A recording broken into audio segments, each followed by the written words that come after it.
আজ বানালাম গরমকালের সবচেয়ে বেশি জনপ্রিয় একটি ফলের শরবত, তরমুজের শরবত।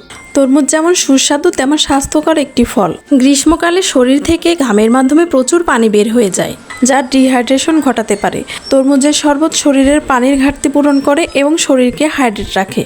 তরমুজটিকে এভাবে রেখে চাকুর সাহায্যে ঘেঁচাং করে কেটে 2 ভাগ করে ফেললাম। তরমুজ শুধু খেতেই ভালো লাগে তা নয়, তরমুজে রয়েছে ভিটামিন এ ও সি, যা ত্বককে মসৃণ ও উজ্জ্বল রাখে এবং চুলের স্বাস্থ্য উন্নত করে। এরপর খোসা বাদে তরমুজগুলোকে চামচের সাহায্যে তুলে ব্লেন্ডার জারে দিয়ে সামান্য চিনি অ্যাড করে ব্লেন্ড করে নিলাম যতক্ষণ না মসৃণ হয়। এরপর ছাঁকনি দিয়ে ছেঁকে গ্লাসে ঢেলে নিলাম। তরমুজের শরবত নিয়মিত পান করলে ত্বকে প্রাকৃতিক উজ্জ্বলতা ফিরে আসে এবং শরীর ও মন প্রফুল্ল থাকে। এই গ্রীষ্মে নিজেকে প্রাণবন্ত রাখতে আজই উপভোগ করুন 1 গ্লাস ঠান্ডা সতেজ তরমুজের শরবত। এই রসালো ফলটি শুধু স্বাদেই নয়, পুষ্টিগুণে ভরপুর এবং রক্তচাপ নিয়ন্ত্রণে সহায়তা করে।